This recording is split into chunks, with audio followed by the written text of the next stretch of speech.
What's up, everyone? Welcome back to 1 year later, or sometimes we like to call 1YL, a podcast show amplifying the voices of people taking adversity into their own hands and changing their world and the world around them. Today, we have a very special guest to me and now to all of you because you get to hear the incredible, the amazing Cara Luck. Cara, thanks so much for being on 1 year later.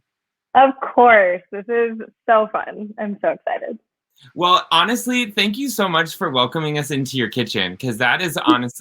I am so honored. I feel like I have a seat at your table right now. We're like having a cup of coffee together. Yeah, it's like in case I'm really hungry, I can just reach back here. This looks like I'm touching my fridge, but it's not. This is why you have me on your podcast. To do magic tricks like this is my fridge. Oh my gosh. No, you guys, one of my very favorite Cara Luck memories, and we'll get right to the chase in just a second, but my favorite Cara Luck memories, if you guys have ever watched America's Next Top Model, we have a common fandom of one of the contestants named Jesseline. She does her, I think it was like her CoverGirl commercial, and she's like, my name is Jesseline and this is my life. And this is Cara Luck's life in her kitchen. This is my life. And the thing is, I think what we love most about Jesseline, America's Next Top Model, she won, right? Like she was the actual top model. She became top model and CoverGirl. And CoverGirl. She would say things with the most confidence, like, this is my life. I am CoverGirl. Like, wow. She is the CoverGirl. And so anyways, we just want to be like her. I digress. This is not Jesseline. This is Corey and Cara on 1 year later. So, you guys, a little bit about Cara before we get into what happened 1 year ago for her and in her life. Cara Luck is a longtime friend of mine. We go back all the way to high school. We grew up in youth group together. It was awesome. She's a phenomenal dancer. So if you ever get her on a dance floor, you will 100% of the time be beaten in a dance battle. You know, I don't know if phenomenal is the right word. I think I would say weird, like a weird dancer, like energetic dancer. You know what, you guys, we'll get to her music taste a little bit later because it's honestly the most phenomenal piece of her. Because if her dance moves might not be phenomenal, her music taste is. So just wait. Wow. She is also a former employee of an incredible organization called A21. And she herself, by trade, is a music curator of your dreamiest music needs. Any conference, any coffee shop, most impressively, any drive, any long road trip. You pop on one of her incredible playlists and you will not regret it. So, Cara, this is an intro. This is an intro. This was your intro. Expectation to live up to after that. No pressure. It's okay. It's okay. Okay, let's hop into it. So, as our first question always is on this show, my question for you is, where were you 1 year ago? Physically, emotionally, mentally, spiritually, where were you? And let's kind of start going down that journey of how that got you to where you are today. Yeah, it's wild because it's almost April. And I feel like around this time last year, the world just kind of flipped as we know it. And I had to take a second of where actually was I in March and April? And there's actually a lot of transition happening because I was working for A21, an anti-human trafficking nonprofit, and I had been there for I think 3 years at that point. And at that point in time, our office just went completely remote. It was immediate. Our office had also just moved to Dallas, and so there were people in Dallas and in process of moving, and then there was us California people who were still out here and working remotely, and things just kind of got crazy at that point because, if anybody was on a marketing team at that point, you're trying to figure out how to communicate to people, how to say things in the midst of just things that we'd never experienced before. And so everything was different. You were just trying to figure out how to change courses, but keep the same things, but do it differently. Yeah, we had our plans. We had all of like our campaigns and everything just like was scratched. It was like, oh, we got to pivot. It's like Ross and Friends when he's carrying up the couch up the stairs and he just keeps yelling pivot. Like that's what my life, and I feel like a lot of people applied for at that point because we had to like redo so many things. But it was crazy because even though it was this uncharted territory, it was still such a cool time, at least for A21, because it was a chance to talk about human trafficking in a way that we never had been able to before. Yeah. And so basically, to sum it up, I was still working for A21, but knowing that they were moving to Dallas, I am a California girl at heart, and I kind of knew like, okay, human trafficking, I was passionate about fighting it, but my true passion had always been music. You know this. I was always, DJing our car rides like for a group of friends everywhere. She always got the aux cord, guys. She 100% of the time aux cord to Cara. Whether I wanted it or not, it was like shoved in my face. So anyways, yeah. And I had worked in music for a little bit in LA before I worked for A21. So it was kind of a strange turn of events that got me to work in anti-human trafficking, because what happened was I had pretty gnarly health issues. I have an autoimmune condition, which happy to say it is so much better 1 year later than it was even last year or the year before. And it's definitely been a journey, and autoimmune can be up and down. But last year I was definitely in that place of like, I actually needed to work remote. Like when we were told we had to work remote, I was kind of rejoicing because I knew that my body just needed more rest than it was getting in a 9-to-5 job. And yeah, so that's how I got there. I had moved back to Orange County to kind of like really like deal with the health stuff because I knew if I didn't deal with it, then I never would. And so started the process of seeing doctors. But in the meantime, I was like, oh my gosh, I know A21's down here. And I ended up working for them. And it was the most fulfilling experience ever. And it's crazy how like one seemingly not so great thing kind of led me to a great thing, which was A21.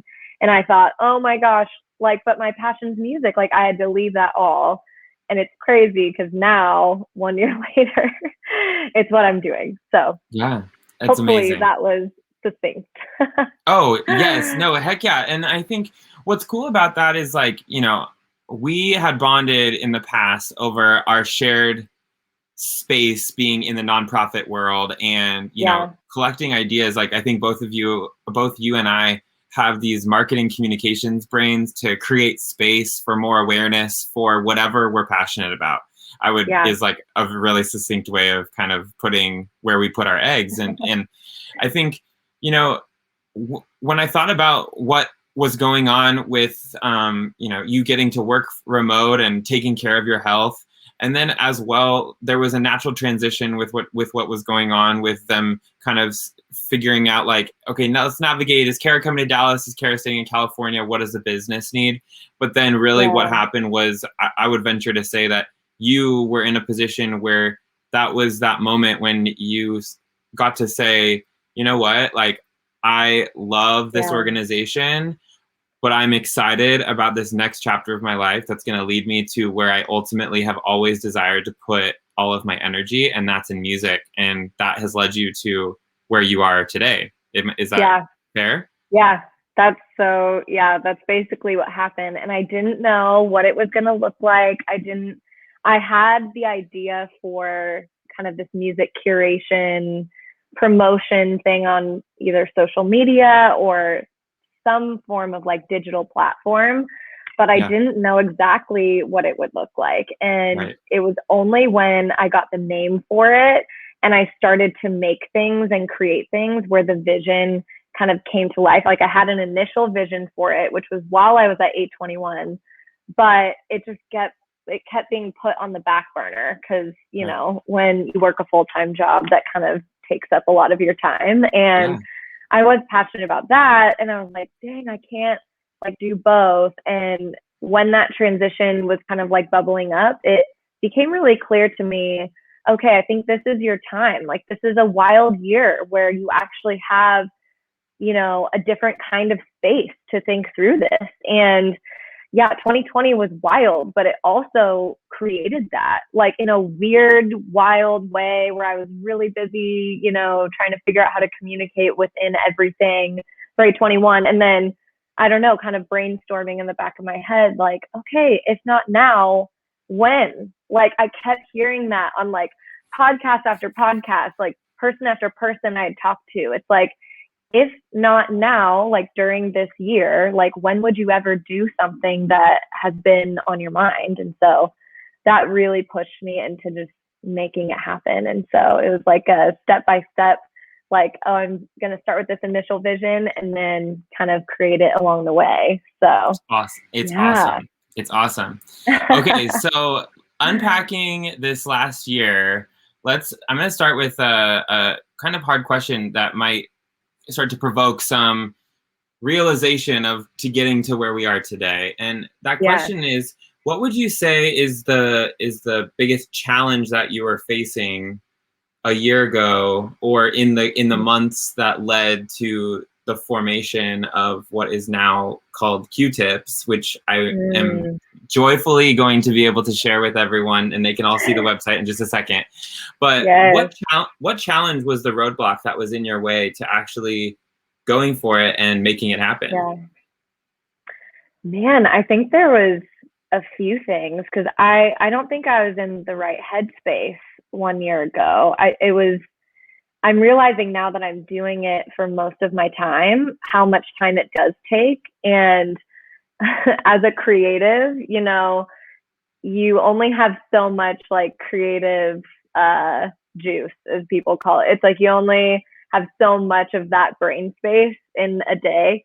And because I was on a creative team at the time, that was all being used up like during the day. And I wasn't having any extra to think about really anything else. And it was kind of that, but then also alongside still dealing with up and down flare-ups with my autoimmune condition, which, right when COVID hit, that's when that was culminating. And so, like I said before, it was actually nice to work remotely, but that was definitely a big challenge, because what autoimmune does to most people is it drains you of your energy.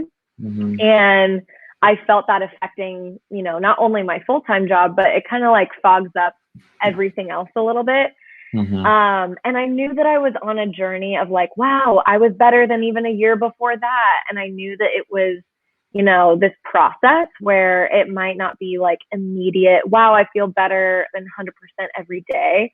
But, you know, it was one of those things where I'm like, okay, I have to keep like getting back up and keep fighting this and keep figuring out how to give my body like what it needs in order to heal, and in order to set myself up for success, and just in terms of like, you know, energy, you know, brain space, mental clarity, all of that. And so at that time, that was a huge challenge, because, you know, at that point, and kind of still, you never really know when it's going to knock you out. And that's like the hard part about the condition that I have. And man, it's so much better now than it was even like a year ago, which is so great. But it is something that at that time was like days it was debilitating, and then other days it wasn't. And so it was kind of pushing through that alongside, you know, my creative brain space is being taken up by creating other things. And so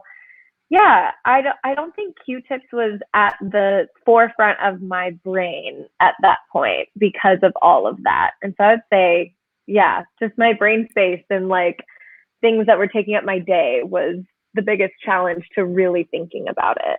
Yeah, it's cool. It's like there's definitely the health aspect of that piece of the story, but then it also like, you know, what you're not saying is you're not saying that the job that you had was getting in the way of you being able to create and da da da. No. What you're saying is that you recognized in yourself that 100% you know that you will give 100% to what you've committed yourself to, and you had committed yourself to the creative team and the communications team at A21, and that was in a way, I hate even calling it a roadblock, because that's not at all in what we're trying to say there. But when the time came that you were able to spend a lot more percent of your brain space on your new creative baby, you were able to give that 100%, and now this is what's led you to where you are today. Well, let me be one person to say, I don't know if I'm the first to say, I can't claim that, but let me be one person to say that I am really proud of you for taking on getting back control of aspects of your health. I know that it's going to take a lot of time to truly be able to get it like back to, I'm not even gonna call it normal, but like get it really into a place where you can like manage it in an awesome way. But like, I'm really proud of you for taking a step back and recognizing that there were pieces of the puzzle that you needed to put in place in order to manage your autoimmune disorder in a way that was healthy for you, that you could still be a great friend and family member and employee and chase dreams that you wanted to. Because I firsthand know how that kind of could sweep you off your feet on any given day. So I'm proud of you, Cara. Yes. And for anybody who's listening, Corey was definitely a friend who was like in it with me, where he knew what was happening. And I just want to say it's so important to have friends like Corey, or friends around you, like if you are going through something like that, who are just there for you and able to like give like a comforting hug, or I don't know, some sort of encouragement. And that's what A21 actually really brought around me. I met some of my best friends there, which I didn't believe that. I was like, oh, I don't know if work is a place you can, you know, meet your lifelong friends. But a supportive community really, really helped me through that, and is still, you know, alongside of me if I like fall back down again. And so thank you, Corey, for just being there and being awesome. Heck yeah. Yeah, you're so right. You're very right. A21 like wasn't the roadblock, but when the time came to move on, it was like, okay, at that point, health had kind of gotten better. Things just started to line up, and it was recognizing the space that I had, because sometimes you're just like, oh, I don't know. But at that point, I knew. I was like, I already had the vision, the idea, like while I was working at A21, and I just knew it was time. So okay, so we're gonna go to our next question, because I think it's perfect segue, and I'm actually going to give you one of the answers, because I'm not going to let it not be a turning point for you. So my next question is, what are 2 turning points from the last year that brought you hope to get you to where you are today? And one of those turning points I'm going to ask you to talk about is when you climbed Half Dome in Yosemite. Oh my gosh. This is crazy that you bring that up, because I just talked to my other friend, Emily, who I climbed it with, and we were just reminiscing on it, and it's a wild experience. You guys, for reference, before she says anything, because I know she'll downplay it, you guys, having an autoimmune disorder, like, and being Cara's friend, like, the number one thing that I would, as a word I would attach to what I was witnessing Cara, what I constantly watch Cara face, is exhaustion and tiredness and fatigue. And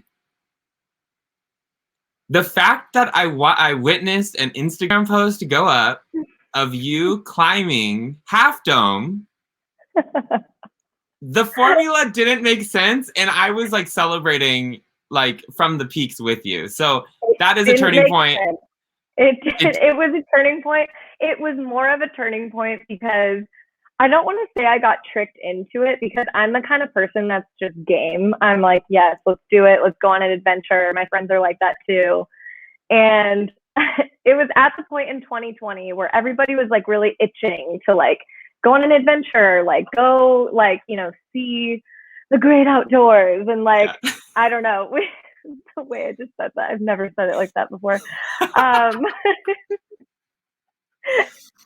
Must be your podcast. I don't know. But anyways, so we were just ready. We were ready to go somewhere. And I had actually told my friends, I was like, let's go to Antelope Canyon in Arizona and like kayak through the canals. And I don't know, it was a more like low key suggestion. And then my friends are like, we're already going to Yosemite, but like you should come with us. And I was like, oh yeah, for sure, I'm in. It's on my bucket list. Like I've been roasted before, like because I hadn't been as like a native Californian. And I'm like, back off, Sure. okay? Like a lot of people hadn't been. So I was like, yeah, for sure. And just was like saying yes to everything. And they're like, okay, well, we're going to have to apply to a lottery in order to even like get into the park at that time because of COVID. They were restricting that. And we ended up winning that. And then we had to enter a lottery to go like climb Half Dome. And that was an even smaller amount of people that they would let in because of COVID. And so we would hear people being like, oh yeah, I tried, but like we didn't get in. Like so many people had tried. And so all of us had to do it individually. So one by one, I was like, I didn't get it, guys. I didn't win. And like the next girl was like, I didn't get it either. And it was down to our last friend, Sarah. And like, she sends a text through and was like, you guys, I won the lottery. And so we're like, oh my gosh, like we have to do it. Like, it wasn't just like should we climb it? It might be hard. It was like at the time, like not many people were getting the opportunity to do it. And so like you earned it. You earned the right to go up there. Like we had to do it because we won the lottery. Like it was like a once in a lifetime, but also at that point, like not a lot of people were getting to do it.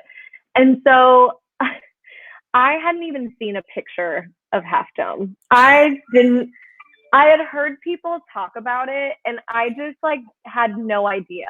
And my friend Emily, she showed me this like semi picture of it on the drive, and it was not accurate because it made it look like this was the incline. And really the incline was like that. Yeah.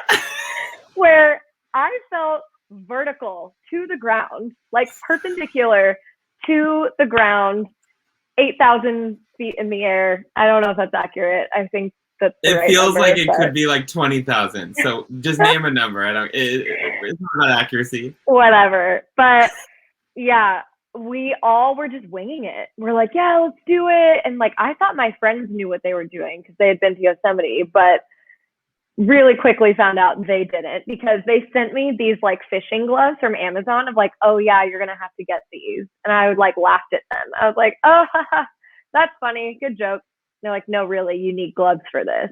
And I was like, okay, fine, I'll get it.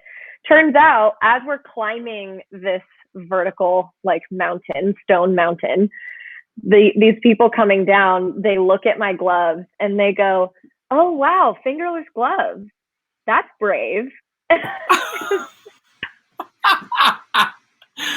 was like, no, come to think of it, like my fingers, so they chopped off around the fingers and the tops of my fingers were just bright red. Like my other friend got blisters. Like you're supposed to have like full gloves because you are hanging on to these cables that you're climbing for dear life. And so, yeah, I don't know how much time you got. Like maybe what are you specifically wanting to know? I just wanted to identify. No, I literally just wanted you to identify that, like, that is a massive turning point for you in your life. Like, yes. The idea that you went from exhaustion, and by the way, the light coming through your window is about to hit you in the most perfect way. So it's literally the sun glare coming through my blinds that I was not expecting. So hey, yeah, work it, girl. Just make it. Make it happen. This is the filter I designed. So. Oh, come on. I am Kathleen, and this is my life. This is my filter. Anyways, I hope everybody I digress again. No, I just wanted to identify that, like, from a turning point standpoint of, like, getting you to where you are today. Like, the fact that you climbed Half Dome last year, in lack of a better term, one of the peaks of you trying to figure out what is happening with your autoimmune disorder, like that's huge. It's such a huge mountain to climb. Oh my it was literally all the literal and figurative analogies. Me and my friend Emily, because my friend Emily also has an autoimmune condition and she climbed it with me. We didn't even realize until after we had climbed it. Like we almost started crying because we were like, it all hit us in that moment of like, oh my gosh, a year ago, 6 months ago, we wouldn't have been able to do this. And to recognize that our bodies had gotten to a point where like it could be that strong, and like to see our bodies like kind of push the limit, but also like reach the limit. Yeah. I just keep getting reminded of the Mean Girls scene where it's like, the limit does not exist. The limit does not exist. And after Half Dome, that is how we felt. We were like, the limit, it's gone. We can do anything. Like, I need to remember that experience more, even in like the mundane day-to-day things, because it's one of those things when you are like doing something that's physically challenging. Like, I mean, we were on an adrenaline climbing it, but on the way down, I was in the most pain I've ever been in my life. I thought I was going to pull my hamstring. Like, I was dragging my right leg down the mountain because all of us were like hobbling down the mountain. Mind you, we also ran into a brown bear and her cub on the way down, and was full on Meredith Blaking it from Parent Trap with sticks. Like, yep. Like we have to be loud. Who knows if that's actually what you're supposed to do? But right. Anyways, that was a situation, and I think it's one of those things where I'm like, yeah, you know what? Great one-time thing. I don't know if I'll ever do that again. But if I was talking to somebody who hadn't done it, I would say 100% do it, because it is like the best sense of accomplishment and like the greatest high you'll ever experience. Standing on top of this like stone mountain so high in the air, you are actually on top of the world, like looking down into like the valleys of Yosemite, and there's nothing like it. You feel so victorious. Incredible. Okay. Yeah. Well, I'm going to give you the microphone now. Like, what is another turning point that, you know, we were talking about what those challenges were that you were facing. But what was another turning point of this last year that really got you to where you're at now, to give yourself, you know, this permission to create in the way that you are now a curator and a creator in a creative space? Yeah. So you said, what's a turning point? Sorry, my thing like blipped out a little bit. What's a turning point recently? Yeah. It literally cut out as you were asking your question. Oh, it's okay. Yeah. What is the turning point that has now given you that moment in time has now given you the freedom and the ability to create the way that you are? Yes. Oh my gosh. It's like, I mean, I didn't even know what Instagram Reels were. I thought people were just sending me TikToks through Instagram. Like, that's how much of a grandma I am, where I'm like, now that's all I do is create Instagram Reels. And when I went to create my first reel or first TikTok, I was like, I have no idea what I'm doing. I don't even use TikTok. I don't even know like what I'm doing. And it's just little stuff like that. Even just like developing business strategy, being entrepreneurial, like envisioning where this is going for the long term. It's like, when it's your passion, it's really great because you're so in it. Like, I'm working more than a 9-to-5, like, than I was at 821, because I love it. And it's like the thing that I've created. And so in those moments where I am like, I don't know if I know what I'm doing, it's good to remember, like, back to that point of like, okay, well, you stared at a vertical mountain after you had already climbed 10 miles up an incline before you even climbed Half Dome. And you stared it down, and you're like, no, I am committing to doing this. And you just took it one step at a time, like one little like wooden plank at a time, because that's how you climb it. They have little wooden planks on the stone, and you climb like each wooden plank at a time, and then you wait for the next person to like move on. But that's just how it is. Like, in everyday life, it's like, what's my next step? Like, what do I need to learn? And it's not like I have to learn everything at once or figure out everything at once. It's like, okay, what's in front of me? What do I have in my hands that I do know how to do? And so I do know marketing. I do know like the whole content world. I've been on marketing and creative teams most of my working life. And so that I'm seeing how that's feeding into like, okay, well, you do know how to do this. Like, yes, as you figure out the things you don't know, like, keep figuring those out. But like, what do you have right now? And somebody told me, like, you just have to create something. You just have to keep taking the next step forward.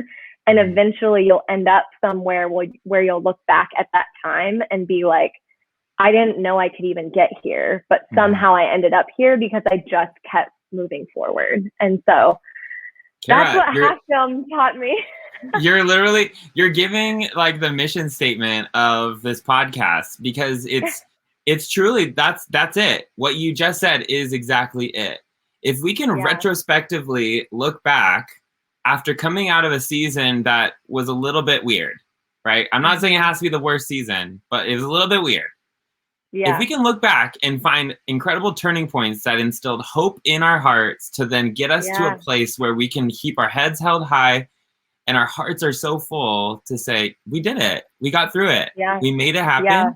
Like, imagine what this conversation will feel like 365 days from now when I'm like, tell me what the last year was like. And you're going to be saying, remember when I made my first reel? Well, yeah, now I'm making 17 a day. Or now I have like 14, right, I have 14 like artists that I'm like releasing their new music weekly or whatever it might be. Because I just really believe in that retrospective idea. And as stressful and hard as those moments can be in the moment, like at least identifying those aspects of hope to be able to look towards and be like, hey, I got through it. Or, hey, I was patient, right? That's, I feel like a part of your story is I was patient and I was able to get through it in a way that I couldn't have ever mapped it out on paper for you. But the patience is what got us here. So I'm like, I'm just so stoked on that. Okay, I'm going to give everyone a little peek at what Q-Tips is, okay? So I'm going to get some stuff out of here and pull this up. So this is Q-Tips, guys. So Cara, do you want to tell everyone what your, I'm on your homepage on her website. So this is qtips.org. So tell everyone a little bit about what they'll find on their website on this homepage and kind of what your hopes and dreams are for what you're doing with Q-Tips. Yeah, so I started it out on a website because what I found on my Spotify, I'm that crazy person that has literally like hundreds of playlists. And I got lost in, Corey can testify. But I would get lost in my own like Spotify sidebar. And I was like, man, I wish I could just search like in my own sidebar, but Spotify doesn't really have that feature, or it didn't have a way of like organizing. And I'd always wanted to like get my playlist out of the Spotify sidebar and like add more creativity to it and add branding, I don't know, just some fun organization that not only I could use, but other people could use it as a way to like discover new artists, discover new playlists. And so that's what started this website, is like, okay, what can I put on there that would just be simple, but also people could navigate, my different playlists or different music suggestions. And so what you're looking at now is the featured playlist. And so this section I'll update every month with around 6 new playlists. There's like new playlists rotating in there every month. And each playlist has its own individual playlist page. And you'll find the actual Spotify playlist on there and then a featured track. So I wanted just a space for basically my playlist to be blown up in a bigger proportion with some imagery and easier to find. And just somewhere where it's less overwhelming to find music that you might be looking for, and to just have it look, I don't know, just cool and have fun colors and fun imagery. Wow, Corey, you're really giving them the full tour.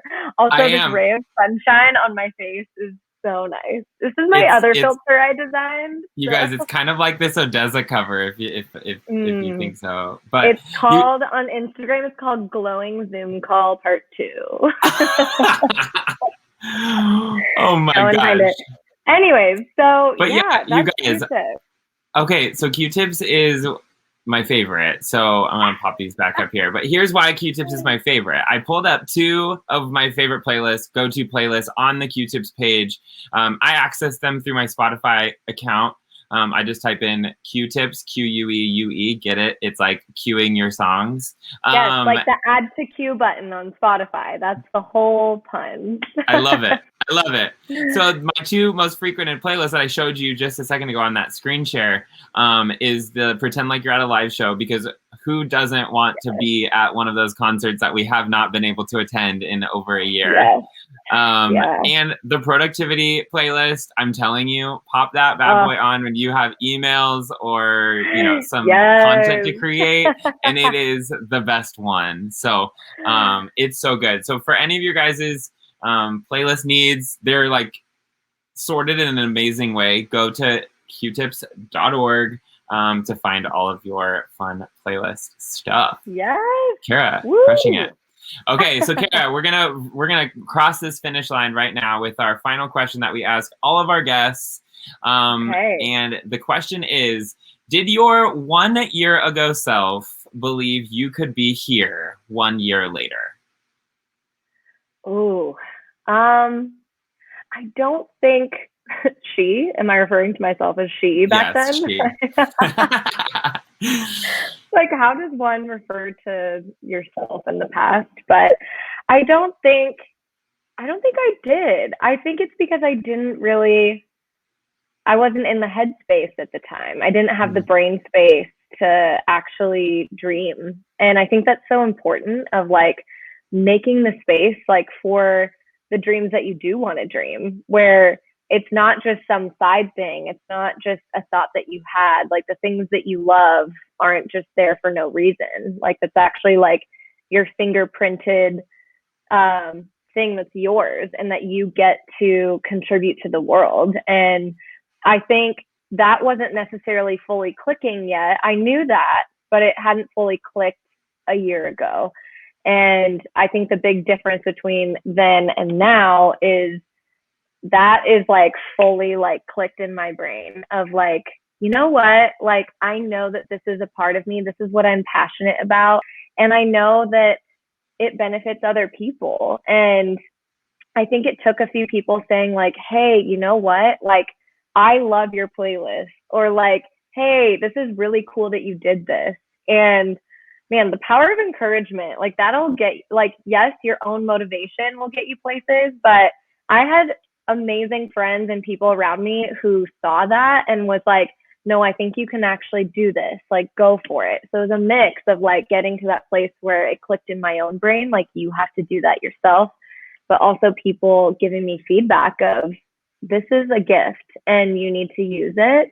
And so, yeah, it's wild thinking back to that point, because I didn't fully believe, because I wasn't necessarily thinking about it in that way. But it's wild what a year will do. And I think that's the whole point of this is like, you know, if you can't, sometimes it's overwhelming to think 5 years down the line, 10 years down the line. And I think sometimes interviews don't really do people justice when they're asking about your 5-year plan and 10-year plan, where I'm like, what is your next day plan? What is your next week? Like, what can you do in this next week? Because sometimes it's too overwhelming to think about 5-year and 10-year. And it's not like that's bad.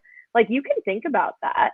But I think what'll actually like progress you forward is when you really think about like, okay, what do I have right now? Like in the now moment. And then you'll realize a year later, like, wow, I just paid attention to the now every day, but it got me to where I actually wanted to be in a year, 5 years, 10 years. But I actually didn't know that I wanted to be in this exact place, because life is not predictable. It's a surprise. And so I say, let it surprise you. Oh, yes. Cara. Yes. Play that on repeat. You guys, Cara, that was an adventure. It is an adventure, and it's been such an honor to get to run with you into all of the dreams that you have always chased so just passionately and with compassion for everyone around you and with you. So I give you nothing but my absolute best, and I hope everyone goes and checks out Q-Tips just to get all of your favorite music needs. I think the other piece of this that is not to be remiss, but I know my last year, music was something that was very therapeutic for me, to pop on an incredible playlist just to be able to get into a headspace and a rhythm that put me in a great spot emotionally. You know, whether that was worship music or it was pop music, or I needed to fake like I was like dancing at the club and having a great time, workout tunes, all of the things. I just know that in the last year, music was incredible for me. And so I'm excited for everyone to get to experience what you are curating in mass scale with in the next 365 days. I hope we get to have one more conversation or another conversation. And I hear some incredible successes that have happened retrospectively from you. So I'm stoked for you, Cara. Oh, thank you so much. I love that you're doing this. And just so everybody knows, Corey is one of the most amazing people I've ever known. You want to keep listening to this podcast because he is an expert at pulling out the golden people. He's done it for me. He's done it for so many people. And so if you need hope or encouragement to kind of get to the next place in your life, I would just keep listening to the stories that he finds, because he is the master storyteller. Like, and he's had such a huge impact on my life and so many other people's lives. And so you're going to want to keep listening to this 1 year later podcast. And that's my plug for you, Corey. And I don't look at me. Don't look at me. Bottom of my heart, with my Zoom Glow blinds filter. Honestly, it's perfect. It's perfect. Cara, thank you. That means so much. And yes, I hope everyone gets to listen, because I mean, I have some incredible stories that are lined up to get to be shared, and it is my desire to get to share this and amplify these stories in a way that I don't know that people get to hear day to day, what I get to hear across the coffee table conversation with you. And I think it's important for them to do it. And in a little sign out kind of way, something that Cara and I thought about right before we hopped on this was that we just hope that something that you heard today, whether it was something I spoke or whether Cara spoke it, and the stories that have been shared, would be a moment for you to look at them and say, wow, I've been there before. And I hope that that acts as a moment of encouragement, the way that Cara just encouraged me and my soul. We hope that something you've heard today encourages your soul too, to make sure that you take on the next 365 days, the next day, the next week, the next hour, whatever it might be, with the belief and the hope that you have many turning points to come and you have incredible hope for the future. So in 1 year later, we can sit down and have a conversation about how awesome you are. So, Cara, thank you.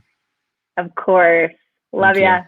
Love ya. Okay, guys, we'll tune back in whenever the next episode comes out, probably the next 24 hours. But until then, we'll see you guys later. Bye.